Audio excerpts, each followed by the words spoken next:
Hello everyone, welcome back to the channel. In this video I wanted to discuss TBC gearing for Phase 2 for Warlock. If you've been following the channel, you know that this is a bit of a series I've been doing ever since Classic. And for TBC specifically, I did a pre-raid gearing video, I've done a Tier 4 gearing video, and now this is my Tier 5 gearing video. And before I really get into it, before I actually get into each individual piece of gear and whatnot, I'm going to go over some things as far as like stat priority and the format of the video, right? And a lot of this stuff will be repeated if you've watched my pre-raid video and my Tier 4 video. Some of the information is going to be repeated, but I do want the video to be all-encompassing for those who haven't watched the other videos, but I do apologize in advance for repeating a bit of information, but I want the video to be standalone, accurate information. But yeah, if you're ready to listen to me talk for a long length of time about Warlock gearing, you came to the right place. But let's get into it. So first I wanted to briefly go over hit rating. So when gearing, this is your number one, your biggest priority is to make sure your hit cap. When fighting like a raid boss or a level 73 mob, you have a 17% chance to miss, but 1% is unavoidable, so everyone knows the hit cap is 16%. But before you create your gear set for 16%, you need to realize there are a couple things that could help you getting hit, and you don't want to be wasting stat priority on hit unnecessarily. So an Elemental Shaman's Totem, Totem of Wrath, will give you 3% hit. And similar to that, on the Alliance side of things, having a Drain Eye in your group will give you 1% hit as well. And it'll most likely be a Drain Eye Elemental Shaman. So Alliance are getting 4% hit potentially from their party buffs, whereas Horde are potentially getting 3% hit. So when you're making a gear set, you want to have a set that you're gearing for 13% hit if you're Horde, 12% if you're Alliance, and then another gear set for like 16% hit for when you aren't in the optimal group with like an Elemental Shaman. But for the purposes of this video, I'm in my guild, I typically will have an Elemental Shaman in my group. So the main like gear set that I'm going for is going to be a 13% hit gear set. But I just wanted to mention that you should also like have a 16% hit set. Moving forward, a lot of items that I'm going over in this video, I think the best way to compare them is to do a spell power equivalency. And how I'm calculating that is by using these values provided from Icy Veins. Basically, some gigabrains have figured out how much each stat is worth when compared to spell power, and then spell power can be equated to DPS. So you can figure out the DPS of every item in the game to a reasonable, accurate level, like on average, right? But yeah, these are the values I'm using to calculate the each item's spell power equivalency. And as you can see by just kind of looking at the numbers, for like your stat priority, hit rating is number 1, followed by haste, spell power, crit, then much lower than that is like intellect, stamina, spirit. That is because like spell hit has the highest spell power equivalency at almost 2 spell power per hit rating. Then the next highest is haste, you see like 1.35. Then spell power is obviously worth 1 spell power, and then a little bit lower is crit at 0.882 and so forth. Briefly, I wanted to go over gemming gear. I did not include the gems from like heroics. There's various decent gems that you get out of heroics, but as far as just like jewel crafting gems, for gearing, you're really looking at your 2 most valuable stats being spell damage and hit rating. Crit is just not worth quite as much as spell power, so there's really no reason to gem for crit. Basically, you use a combination of the hit rating gem, the spell power gem, and then the spell power hit rating gem to get as much spell power as possible while also maintaining your hit cap. And then I also wanted to mention these like glowing night eyes are common options to activate your chaotic Skyfire diamond which is your meta socket, you need at least 2 blue gems. So you'll probably be using like Glowing Night's Eye, if not a gem from a heroic that is a little bit better, that matches blue. And meta gem aside, you may also use like Glowing Night's Eyes to get blue sockets for socket bonuses. But it just depends on what of those sockets are on the item and whatnot. But like, let's say, for example, there's a socket bonus of 5 spell damage. And it requires like red and blue. Well, you could put a red in the red. But then if you just put another red, you're thinking, oh, I don't need hits, so I'm going to get a gem for spell damage. If you put another red, then you're missing out on that 5 spell damage socket bonus. So it'd make more sense to put like a Glowing Night's Eye. So then you're getting a total of 10 spell damage and some stamina. So I wanted to mention that's kind of the philosophy of gearing as far as gemming is concerned. You're really using these 3, and then you can potentially be using Glowing Night's Eye to 1, activate your Chaotic Skyfire, and then potentially also to unlock good gem matching bonuses. I wanted to point out, so when regarding spell power equivalency, which is the main point of comparison between different items of gear, as far as to try to determine like what's your best in slot, there's a few flaws. The main one is that it's difficult to decide what is the best way of going about sockets, because some items have sockets and some don't, and there's really like 3 ways I found out that makes sense to do. Is you can look at the 3 gems that we're typically using: 9 spell damage, 4 spell damage, or 5 spell damage for 4 hit rating, or the 8 hit rating. And obviously, when looking at spell power equivalency, you see how powerful hit rating is. Like, this gem would be worth like almost 16 spell power equivalency, whereas this one's only worth 9, because 9 spell damage. And then this one is kind of like in the middle, probably like 12 or 13 or something. In my tier 4 and in my pre-raid video, I decided to weigh the gems at 9 spell damage. But seeing as between my 3 options, that's the lowest, I feel like I wasn't valuing gems quite as much. I definitely don't think I should go the highest, the 8 hit rating gem, because then that would value gems too much. So I've decided to change it up for this video and count every gem as 4 hit rating, 5 spell damage. Although that's not necessarily how you'll gem. But yeah, I do wanted to mention that. And then also just items with very high hit rating might appear to be better than they kind of are, just because you can't simply choose the item with the highest spell power equivalency in every slot. Because if you do that, pretty much every slot is going to be like a high hit rating option, and then you're going to be way over hit cap. So you kind of have to pick and choose. But I just wanted to mention that hit rating, when compared to the other stats, is very high on spell power equivalency. So that may make the numbers appear a bit unusual for some items. But at the end, I'm going to like gem properly and compare a few gear sets. But now let's get into the bulk of the new information. Again, I apologize for those who've watched my other 2 videos, and all that information pretty much has been repeated. But now let's get into the good stuff.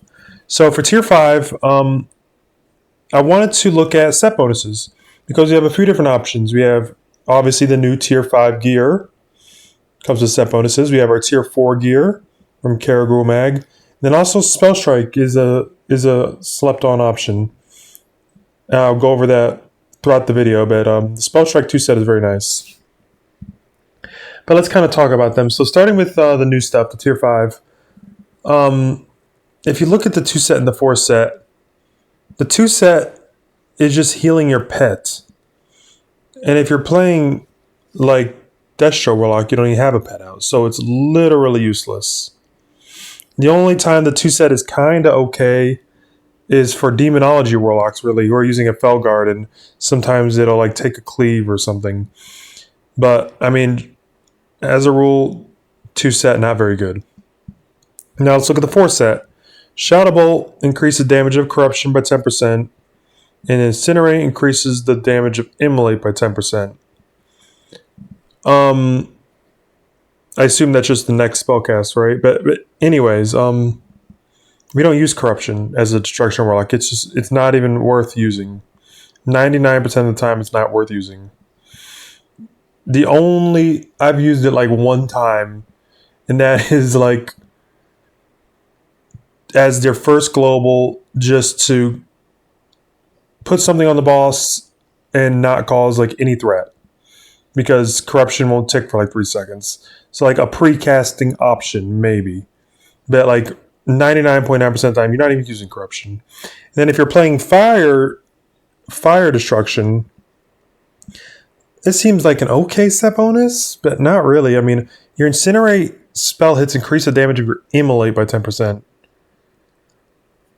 I mean, like if it was the other way around, if it was your Immolate increasing your Incinerate, that would be something. But like the bulk of your damage is Incinerate. It's not really Immolate. I mean, Immolate's definitely a decent part of it, but it just doesn't seem all that great. And this video is focused on Shadow Destruction anyways, because that's the much more popular Warlock spec.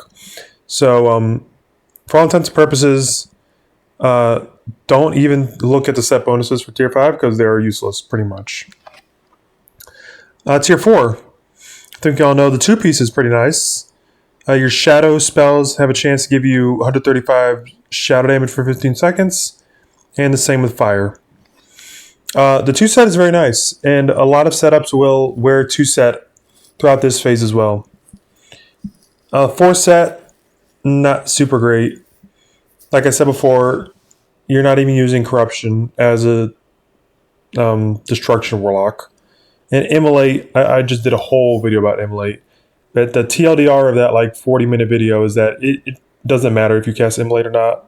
Like it's not a significant DPS gain or loss to cast or not cast Immolate. So this set bonus, increasing your Immolate by 3 seconds, really, really not that impactful. And then Spellstrike. The legs and the helm are both very strong pieces. Even in Tier 5 they're still itemized very well. Just the fact that the helm doesn't have a meta socket. That's the only reason. If it had a meta socket, everybody would be wearing 2-piece Spellstrike. Pretty much. I mean, it's very good gear. But it's just the no meta. In Tier 4 content, Spellstrike and like wearing full Tier 4 was comparable. But by the time we're getting like Tier 5 gear, just the way the meta gem scales with just the increased critical damage, it's just... We'll look at a set with Spellstrike, but to spoil it for you, the Spellstrike setup is not quite as good as like a meta gem. But alright. So like I was kind of talking about, we're going for a 2-piece Tier 4. You probably already have it going into SSCTK, and we're going to maintain it. So right types here. If we're going for 2 set Tier 4, what 2 pieces are best when compared to other options? So what I did was I took every piece of Tier 4 gear, the Void Heart stuff, and I compared it to the best item in that slot for SSCTK gear. And then I looked at the stat comparison. And after I look at all 5, I will compare these stat differences to see like what 2 pieces are really like make the most sense to wear. So looking at Void Heart Robe versus Vestments of the Sea Witch, pretty big difference. The Vestments are just a much stronger piece as far as damage is concerned. It has 15 more spell damage, it has 14 more hit rating, and 31 more crit rating. Very significant. And I didn't even mention the fact that the socket bonus is spell damage instead of stamina. So like just very, very strong piece. At the loss of some stamina, but I mean at the end of the day, Vestments, you can look at it. Vestments of Sea Witch versus Void Heart Robe. The Vestments are a lot better. So certainly this is not going to be the piece we wear Tier 4. Moving on to legs, looking at Tier 4 legs versus Tier 5 legs. And I do want to note that I chose tier 5 legs as the option, but Spellstrike pants and leggings of the 7th circle are both like side grades to tier 5. They're pretty much just as good.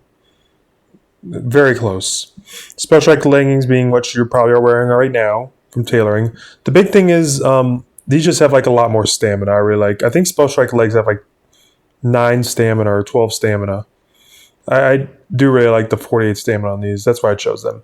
But as far as like the hit, crit, spell damage, socket kind of deal, like damage, tier 5 legs are pretty much the same as Spellstrike legs, and then also leggings of the 7th circle, which is from, it's either Kha'Zix or Dumok, or it's one of the world bosses. But for the purpose of this video, I chose leggings of the Corruptor. And what are the differences? So we gain 6 stamina, we lose 6 int, we gain a socket, we gain 6 spell power, 7 hit rating, and 7 crit rating. So a pretty sizable upgrade over tier 4, I would say. But not even close to like vestments, right? But moving forward, let's look at the helm. Voidheart Crown versus Hood of the Corruptor. Before I get into it, note that the engineering goggles are a better option than tier 5. But I chose tier 5 because I feel like that's going to be a more common option for warlocks. I don't think most warlocks are engineering. It seems like most warlocks are like tailoring and enchanting. Or like jewel crafting or something. I'm engineering, so I'm going to make the NG goggles. But I didn't choose the NG goggles, even though, yes, they're technically the BIS. I chose tier 5. Yeah. It's the NG goggles have 2 less crit rating than tier 5, but they have 9 more spell power. So it's just a little bit more damage on the NG goggles. But anyways, for the tier helm, which like I said, is more popular of an option, I imagine. We're gaining 18 stam, losing 3 ints. We're gaining 15 spell power and 12 crit rating. So a pretty sizable jump from tier 4. Next, the gloves. Tier 4 gloves versus Soul Eater's hand wraps. Now, I chose these. These are the ones from Magtheridon. However, Anger Spark gloves are just a hair better than the Mag gloves, but it comes from a world boss. So I chose not to choose Anger Spark gloves for my point of comparison, even though, yes, they're like a drop better than these. There's no notable gloves in tier 5. Actually, that's why this is a Magtheridon drop. But looking at the difference between tier 4 and these Mag gloves, if we go for Mag gloves, we lose 3 stam, we lose 4 ints, but we gain 2 sockets, a spell power, and we lose a crit rating. So it's pretty much like just, this has 2 sockets that these don't have, pretty much. So pretty decent upgrade, but let's look at the last one, and then we'll kind of compare the numbers. So for the shoulders, I chose tier 4 shoulders and tier 5 shoulders. I do want to note, there's like a note for all these. There are 2 other shoulders that are very comparable to tier 5. That being Mantle of Elven Kings and Illidari's shoulder pads, which each, one of those dropped from SSC, one of them dropped from TK. But I just chose tier 5 because I felt like it. But really, all 3 of these shoulders are like equal in power. Mantle, the Corruptor, and then these 2 that I noted. But anyways, when comparing like this to tier 4, what's the difference? Well, the tier 5 shoulders have 11 more stam, 2 more int, 4 more spell power, 4 more hit rating. Not a huge difference between tier 4 and tier 5. But let's look at the numbers. So, I have the underneath each description, like chest, legs, head, shoulders, gloves, I have the stats from going from tier 4 to your tier 5 best in slot option. And then I took these numbers and I did a spell power equivalency. And it turns out that So it's kind of like golf, right? The lower the number, the better, because this number represents the difference in power between tier 4 option and tier 5 option. So the lower the number means like it's not as much of a DPS loss to where tier 4. So the clear winner is the shoulders at only a 12.3 spell power equivalency difference between tier 4 shoulders and your tier 5 option. And you can see that by looking at it. Stamina int aren't huge, and it's just 4 spell power, 4 hit rating.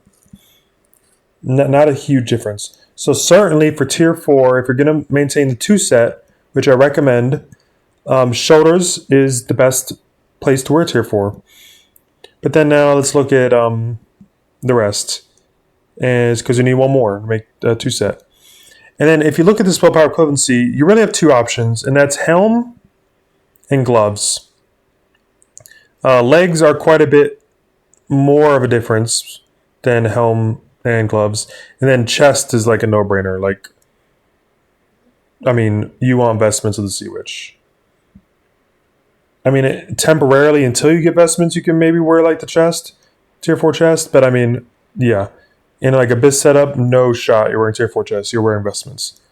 And legs, you're going tier 5 or Spellstrike or something. But 24.8, 24.7, pretty much the same.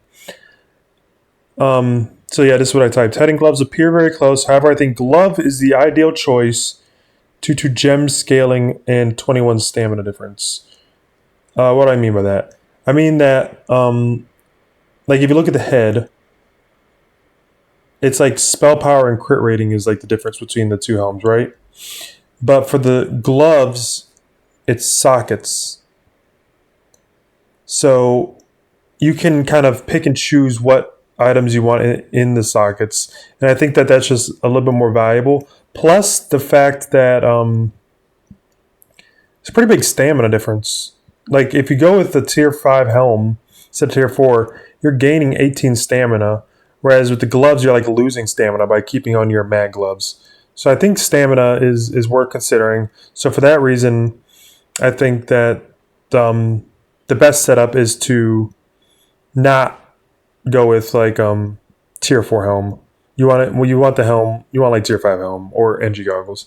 So I would say you're going shoulders and gloves for tier 4. And there we go. So I didn't quite do it this way in my other videos, but I'm kind of going through my process on making a gear set and kind of walking y'all through it. So what I do is first I think about my set bonuses. Okay, I've decided I want 2 feasts tier 4. I think that's the best way to go. So then I just did basically what I just walked through, and I chose, okay, I'm going tier 4 shoulders, tier 4 gloves. And then next I want to decide the rest of those like main slots, chest, legs, helm. So chest, let's look at the chests. I did the spell power equivalency like I've talked about, like I've done in every other video. Far and away the best, vestments of the Sea Witch. Just way better than everything else. It's just, these are overtuned. Your second best would be tier 5 chest, which is a good chest by all means, but it's not as good as vestments. It's like 40 DPS less. I'd say the next best is like this robe of hateful echoes, but yeah. I mean, these are what you're using in the meanwhile until you get vestments, unless you happen to be the guy in your guild getting the first pair of vestments and it drops like week 1, and then boom, there you go. But yeah, vestments is what you want for sure. Moving on to legs. So this is what I was talking about when I was talking about the leg options. Leggings of the Corruptor, your tier 5 legs, Spellstrike pants, and leggings of the 7th Circle. If you look at the spell power equivalency, they're pretty much all the same. But if I had all 3 of these and I got to choose, I would definitely go with leggings of the Corruptor because 48 stamina on these. It's significant, especially for like well, you may be wearing fire resistance pants, but for like tanking Leotheris, if you're doing that, I mean, you want stamina, right, to be a tank. But anyways, tanking aside, All three of these pants pretty much equal DPS output, but I am hoping to get tier 5 legs, mainly for the stamina. Moving forward to the helm. Like I was talking about before, your NG goggles and your tier 5 helm. If you look at them, they're very similar. Basically, tier 5 helm has a little bit more crits. NG goggles have a little bit more spell power. And a fair stamina difference, like 30 stamina and like 10 int. But if you look at the spell power equivalency, which is, the main thing we're focused on,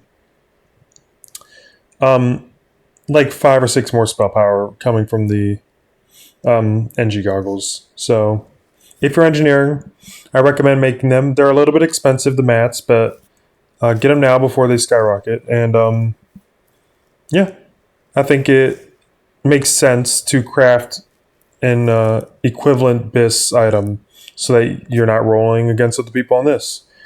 And spoiler alert, as far as tier is concerned, Warlock bottom prio, because we're sharing it with mages and hunters who get a lot more from their tier than we do. So yeah, it makes sense to make NG goggles if you can. But then looking at other options, these are like the two non-meta socket options. We have our Spellstrike Hood, which we may be using right now. Very powerful piece, 141 spell power equivalency, plus that potential 2-set. And then we kind of have just the upgraded version of that. This phase, Cowl of the Grand Engineer, about 20 more spell power equivalency. It just has more spell power, more crit, same hit, same 3 sockets. Just a upgraded version of Spellstrike Hood, really. But as you'll kind of see towards the end of the video, the meta gem at this point in the game is really the way to go. Alright, so finishing off our plan for our main 5 pieces, we have the 2 strongest pieces of tier 4 for 2-set, and then we chose the strongest items for the other 3 slots. If you're not engineering and go with tier 5 helm, you unlock 2-set tier 5 with the legs and the helm, but it's nearly useless, so it doesn't matter. It is actually useless for Destruction Warlock because it's pet healing.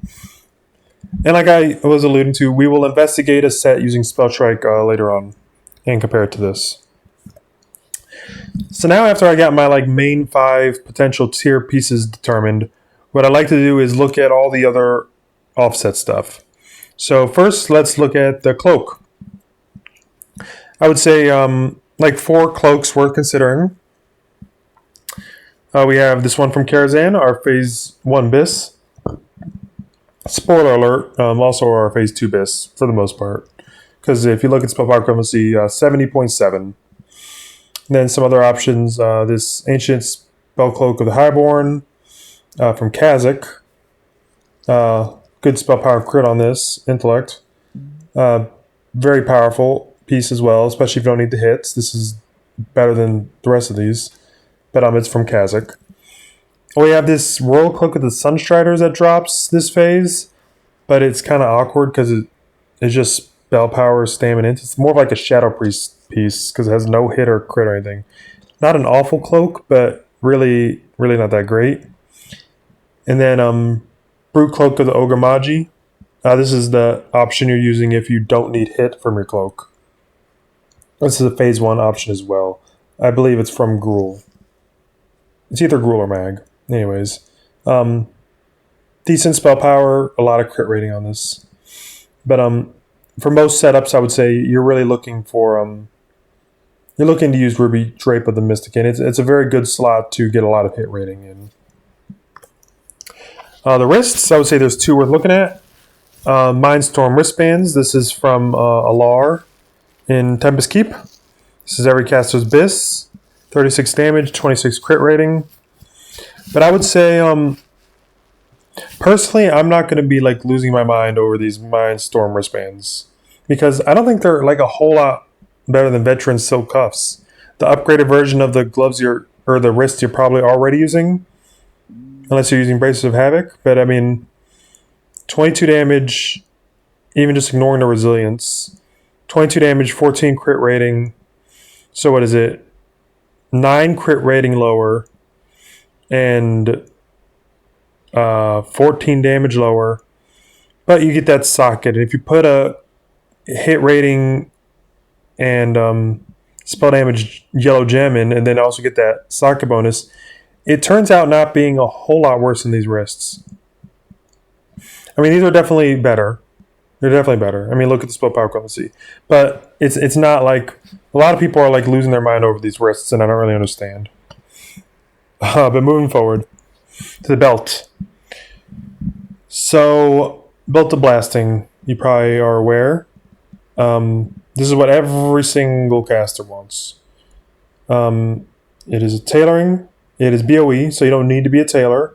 For boots of blasting, you need to be a tailor. But for belt of blasting, you don't need to be a tailor.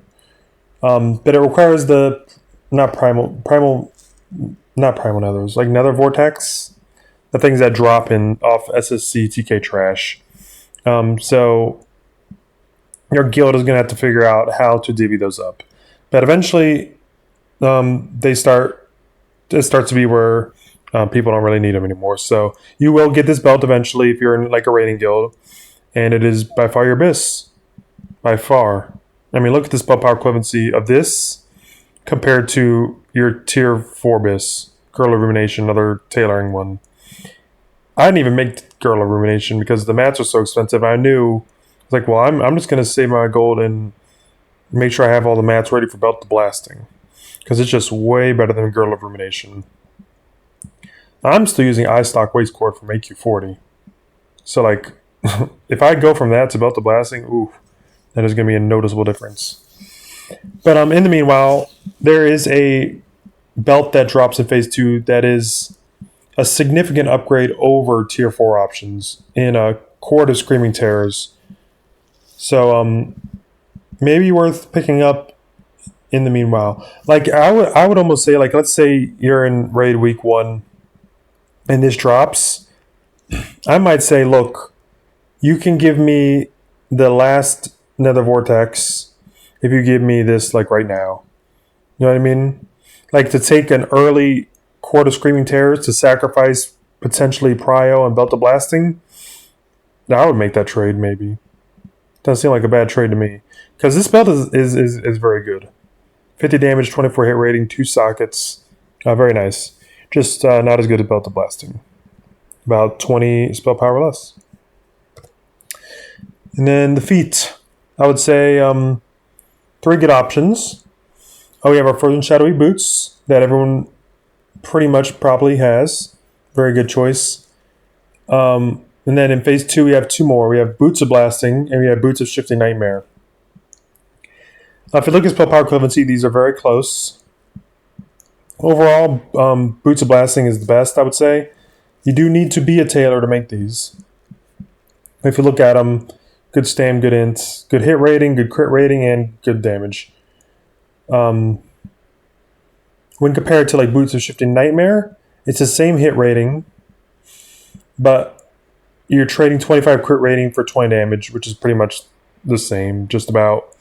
And it's just shadow damage, but whether you cast Immolate or not doesn't actually matter. So you really don't even have to cast any non-shadow. So that you'd be pretty much 59 spell power. But I want to talk about these when compared to Frozen Shadowy boots, because if you look at the spell power equivalency, Frozen Shadowy looks like they're just not as good. But they really are, because let's compare them to Boots of Shifting Nightmare. Ignore the Staminant. Of course, they're lower in Staminant. But as far as offensive stats, we're looking at 59 shadow damage versus 57 shadow damage. So pretty much the same damage. And then we have 18 hit rating versus 2 sockets. But imagine you put 2 of those like 8 hit rating gems. That's 16 hit rating. But what you're probably going to do if you really need the hit is you put like 1 hit rating gem, then put like 1 spell power and stam gem, get the hit rating socket bonus. There's ways of going about it. But basically, even though the spell power equivalency of Frozen Shadowy is 15 less than Boots of Shifting Nightmare, that is due to the fact that I'm counting these gems as like the hit rating spell power gems. But at the end of the day, you can gem just straight up hits, and you'll get more out of those gems, right? If that makes sense. So I don't even plan to replace my Frozen Shadowy boots. Like, if nobody really wants these boots of Shift Nightmare, I'll be like, yeah, I'll take them, because I could kind of swap around some rings and necks and stuff, and maybe get better use out of them than Frozen Shadowy. Because my Frozen Shadowy currently have like red gems in them. I'm not getting, so if I'm starting to be hit starved, swapping these for boots of Shifting Nightmare would make sense. But like, I'm not gonna be like, I really want these boots. Yeah, pretty much the same as Frozen Shadowy. Moving forward to weapons, I skipped like necks and rings for the time being, and I'll kind of talk about why. But if you're going the main hand offhand route, you have two new main hand weapon options that are better than tier 4 stuff. That being Fang of the Leviathan and your Season 2 arena weapon. Everyone's losing their mind about Fang of the Leviathan when really your best is Merciless Gladiator Spellblade. 259 spell power equivalency. It has more spell power by a little bit, by 4. And then it's just 15 hit rating is worth more than 21 crit rating in a lot of setups. It's a lot of setups where you can utilize this hit, and it makes sense to use this Spellblade over Fang of the Leviathan. Plus, you just have to do arena for this. You don't have to wait on a drop. Easy to get. Just takes a little bit of time, and a little bit of effort. Plus, Fang of the Leviathan should be going to prop paladins anyways. As much as warlocks and mages hate hearing that, they probably hated hearing that in Mag Theridon when they were getting the sword from Mag or Gruul. Whoever Blood Maw Mag is played, whoever drops that. But paladins can't go to arena and get this Gladiator's Spellblade like you can, because paladins can't use daggers. They just can't. They're unable to. So, like, this being a sword, certainly probably pro, in my opinion, anyways. But yeah, just either hope for this or grind out this Spellblade. For the offhand, we have a upgrade over our tier 4 option, Khadgar's Knapsack, in Fathom Stone. We lose a bit of spell damage, but we're gaining a fair amount of crit and stamina at a 10 spell power equivalency upgrade. Then staffs, I want to talk about 2 staffs. If you go the staff route, as a rule, the main hand offhand route is a little bit better, but there's actually a worthwhile staff that is somewhat comparable in the Nexus Key from Tempest Keep. If you look at this bad boy, 76 stam, 52 int, 51 crit, 236 spell damage. So how good is that? Well, it's 294 spell power equivalency, but how much was like the main hand offhand? And if you go with the Spellblade at 259, if you utilize all the hit, plus Fathom Stone at 59, that is 318 spell power equivalency from the main hand offhand route. So definitely a little bit better than the staff, but 294 spell power equivalency, not a whole lot worse.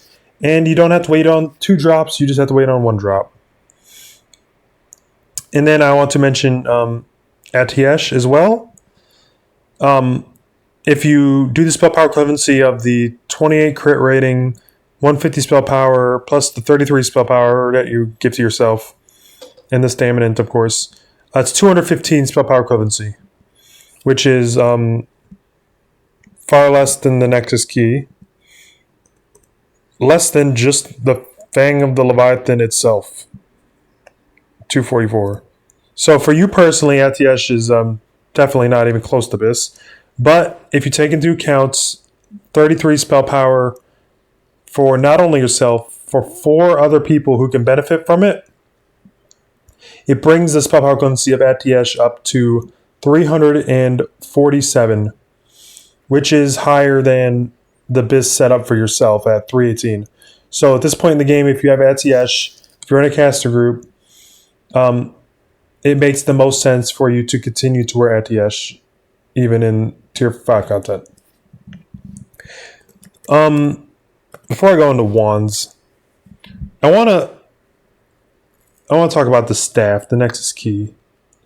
I don't think it'd be the end of the world to get the staff by any means. I mean, I have ATS, so it doesn't apply to me. But as you may know, your Prebis for TBC is a sword and an offhand. Your tier 4 bis is a sword and an offhand. Your tier 5 bis is a sword and an offhand. So like the main hand offhand route is just better than staffs in general. Your pre-bis staff is like from some heroic and it wasn't that great. Your staff from tier 4 is pretty good, I guess, but it's not as good as like the Kara dagger or the Gruul sword plus offhand. And then the same story here. The Nexus key, it's pretty good staff, but it's not as good as like Fang Leviathan, Phantom Stone. But I will say, if you're looking into the future, if you're opening your third eye, next phase, Black Temple Hyjal, the bis is actually a staff. It's Sardoom. So if you've kind of been a staff guy this whole time, you're like, look, I don't need the first Kara dagger. I don't need blah blah Magus blade. I'll take this Kara staff, and then you're like, okay, I won't roll on any of the swords or anything. I'll take the Nexus key. It kind of makes sense in my opinion for you to get like the first Sardoom, because otherwise, like the Warlock who got Fathom Stone and Fang Leviathan, well then they're kind of like they got 2 items, and then you're like replacing 2 items with the one Sardoom, and the staff guys have been suffering this whole time having a weaker weapons. So I mean, if you can swing it with your guild and be like, look, I'll take the Nexus key, and I won't roll on what's bis, but kind of think about that when you're deciding who gets Sardoom. Might be a way of going about it. I'll be on Nexus key. I'd say actually, really, this is more attractive for mages anyway than warlocks because of the very high intellect on it. Comparing like the intellect, like 20 int plus 12 int, less than 52. Like intellect is a much more valuable stat for a mage than a warlock. So if any casters in the guild are like getting Nexus key instead of main at offhand, it kind of makes sense for the mage, for that to be a mage anyways. Or like elemental shamans or druids or something, right? Because correct me if I'm wrong, I'm pretty sure druids can't use swords and elemental shamans can't use swords. So like they wouldn't be able to get this set up. I don't know. Anyways, that's my whole spiel on the staffs and the weapons. Moving forward to wands. There's a very good wand from this phase. Wand of the Forgotten Star. 11 hit rating, 14 crit rating, and 23 damage. Just very well itemized. No wasted stats on intellect, stamina, just big damage. I mean, look at the spell power equivalency of this compared to like the one from Mag or the one from Kara. Just pretty significant difference, especially for like a wand. This is actually, in my opinion, one of the big ticket items that you really are like, if you're making a loot list, this would be up there for me personally. Because it's a significant upgrade over these two. Trinkets. There's no very notable trinkets for Warlock coming in this phase. Really, you're kind of looking at the 4 that you're already looking at. And that is Mark of the Champion, potentially from Classic WoW if you have it for some fights, depending on fight length. Quag's Eye, Rogue Sapens, Icon, your badge trinket, and then Scryer's Blood Gem as an alternative to Icon if you really are hit starved. Yeah, nothing else really worth using on the regular. And then finally, neck and rings. I decided to do those last because I feel like it seems as though rings and necks are very flexible in that there's like hit options, there's crit options, that are like comparable to each other, and that's usually where I first looked when I'm kind of creating my gear set and trying to fine tune my hit rating. Is like I have like a million rings that I swap around that vary from like Ashen's Gift is like 30 hit rating all the way to like Ring of Occurrence, which has no hit rating. Then I have stuff in the middle like Ring of the Fallen God and Seal the Exorcist and whatnot. And that's why I did these last. But for the neck, there's one that is clearly above the rest, and that is Sun King's Talisman. This is from Tempest Keep. It is like the mag head of that raid. Like it drops off the last boss, you turn it in, you get a quest reward, and this is the one you're choosing. Very powerful. 66 spell power equivalency from 41 damage and 24 crit rating. It's basically just the upgraded version of what your current BIS is, which is in most setups, I would say, Adornment of Stolen Souls. It's just pretty much the same crit rating, but a lot more damage. 28 to 41, pretty decent size. Then other options from Phase 1. All these are from Karazhan. This is the crit 1 off the last boss. Breach of Unquenchable Fury, the hit option from an earlier boss, I forget which one, but similar damage to Adornment of Stolen Souls, but basically you're just trading hit rating instead of crit rating. Kind of just depends on what you need. And then also the shadow damage neck off trash is very nice. 51 shadow damage. But yeah, all three of these really just aren't quite as good as the Sun King's Talisman though. And for rings, I decided to separate it between rings with like crit and then rings with like hit. So as far as rings with like crit, like no hit having rings, I'd say there's four very attractive ones. There's Ring of Endless Coils from Lady Vash. It's what's on every BIS list, but I think it's a little overrated, and I'll kind of talk about that. But 37 damage, 22 crit rating, very nice ring. Band of Eternity, I want to put this little caveat. This is, you know how like you have the Karazhan rep ring right now, like you do a quest, you get it, and then as you improve your rep with the Karazhan rep, it upgrades from friendly to honored to revered to exalted. So this Band of Eternity is that, but for like next phase. For some reason, I do feel like you can get the first level of the ring, which looks like this, 29 damage, 21 crit rating, when you do your like Black Temple Mount Hyjal attune, but you just can't work towards upgrading it. It says phase 3 here, right? You see, but I do feel like I remember you being able to get at least the first level in phase 2. So I don't know about that for sure, but if you can, it's a pretty good ring at 53 spell power equivalency from the crit and the damage. But I'm not sure you can get this. But then there's Ring of Occurrence from Karazhan, very nice. 52 spell power equivalency. This it's kind of like the Ring of Endless Coils, except has half the stamina, has 15 ints, a little bit less crit, a little bit less damage. Then there's the Care Ring at Exalted. This is what it looks like. Pretty good. Just kind of a weaker version of Ring of Occurrence. And then for hit rings, I would say for the most part, you're looking at these three. Being the one from Magtheridon, 28 damage, 16 hit. Ashen's Gift from Cenarian Expedition Exalted, 23 damage, 21 hit. Or Seal the Exorcist from Spirit Shards at 28 damage, 12 hit rating. There are other rings. There's like the one from Old Hillbrad Foothills, like Sparkling Arcanite ring. And even, I didn't include it in the slideshow, but I'll just say verbally, like even your Nax AQ40 rings, Ring of the Fallen God and Band-Aid Inevitable, are kind of just as good as these. Like, Ring of the Fallen God has 37 damage, just like Ring of Endless Coils, and 8 hit rating, and like 6 stamina, right? Like 8 hit rating, spell power equivalency rise is almost the same as 22 crit rating. So like your Nax Ramus ring is really the same as this one from Vash. So truly, these are just the ones I chose to put up on this PowerPoint.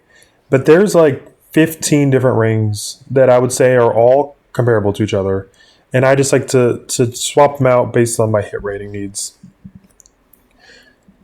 All right, so from where I left off, now that I've looked at all these other things, what I want to do is choose the most powerful or reasonable, in some circumstances, option from back, wrist, belt, feet, neck, and weapons, and just making sure not to choose like a very high hit option for every slot. Then after that, I like to gem and decide on my rings. That's what I kind of do at the end. So I did that. So what I decided to go with is my NG goggles, the Sun King's Talisman, my tier 4 shoulders, my Karazhan cloak, vestments of the Sea Witch, Mindstorm wristbands. I'm still going to be wearing my Etiesh, the new wand, tier 4 gloves, belt of blasting, tier 5 legs, and Frozen Shadowy boots. And then sticking with Icon Quagsai for the most part.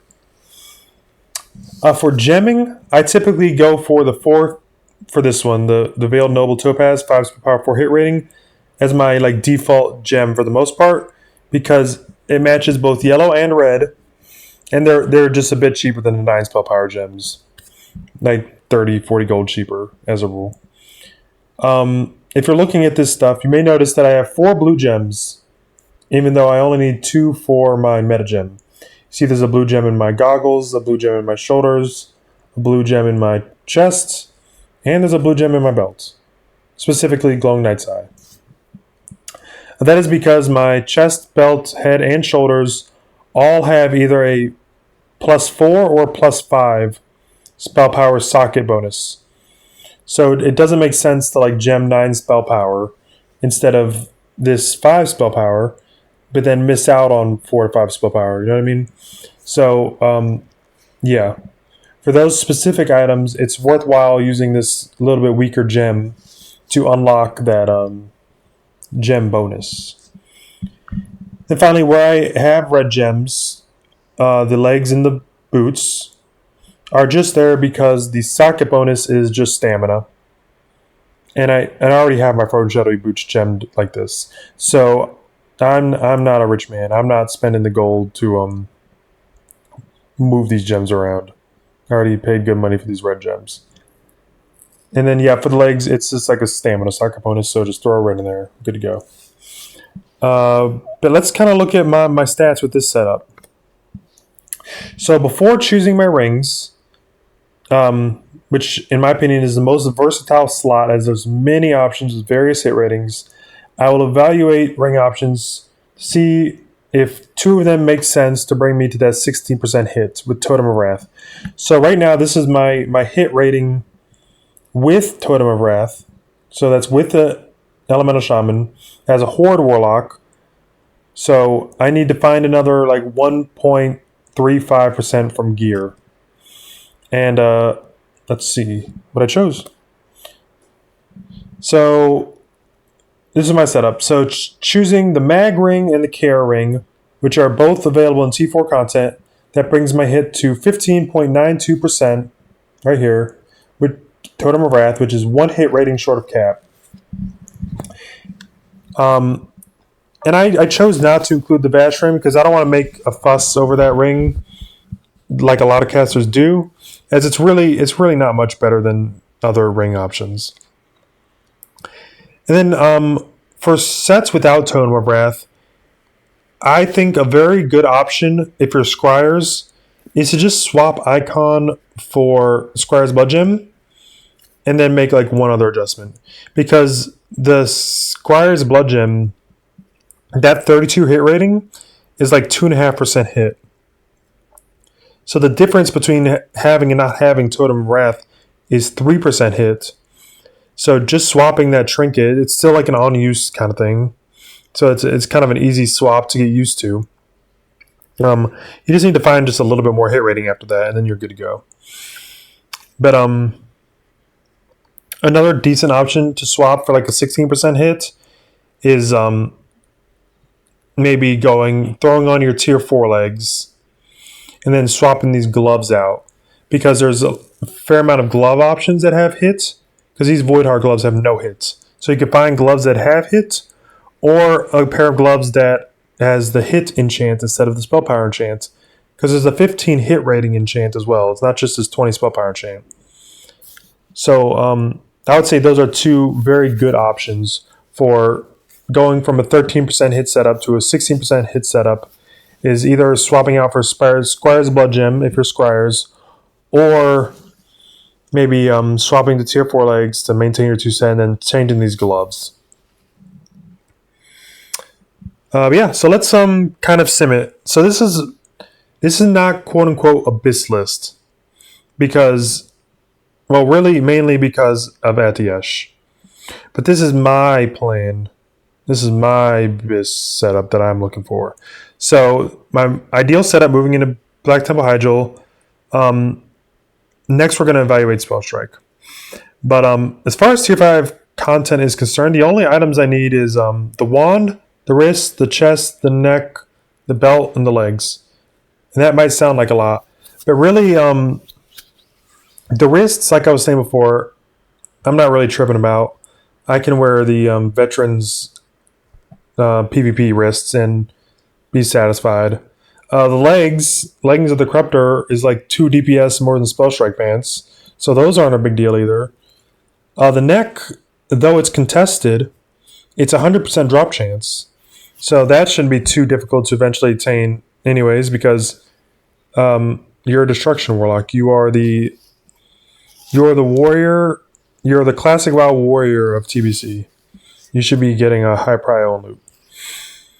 And then the belt is crafted, so I mean that's not going to take too long. You just have to get in line for your Nether Vortex or whatever. The two things that I'm going to be kind of like whispering in Loot Council's ear, like, oh, I really want this. The wand and the chest. Those are two very good pieces. As far as everything else is concerned, I don't really care too much. But yeah, the wand and the chest are the big ones. But now let's look at Spellstrike. So if we look at this Sims, according to the Sim settings I chose, 2343. But now let's go to Spellstrike. So due to this high hit on Spellstrike Hood, I decided to swap the Mag hit ring for the Vash crit ring. Then swap one of my 5 spell power 4 hit rating gems for one 8 hit rating gem to put me at a 16.8% hit, which you can see over here on the side, which is 1 hit rating over cap. But as you can see, Spellstrike 2 set is 52 DPS worse than NG Helm and tier 5 legs. So I just had to basically just swap the ring to make the hit make sense. But yeah, you can see Spellstrike Hood, Spellstrike Pants, gemmed up and everything, got my glyphs, got my spell thread.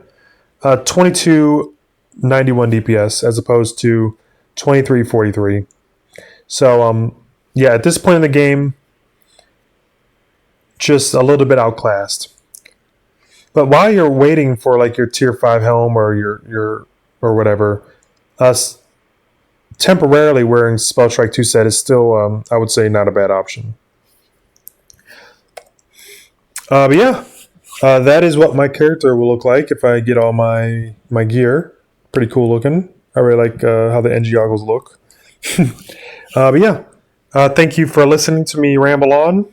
I hope you enjoyed it, and stay tuned for the next one.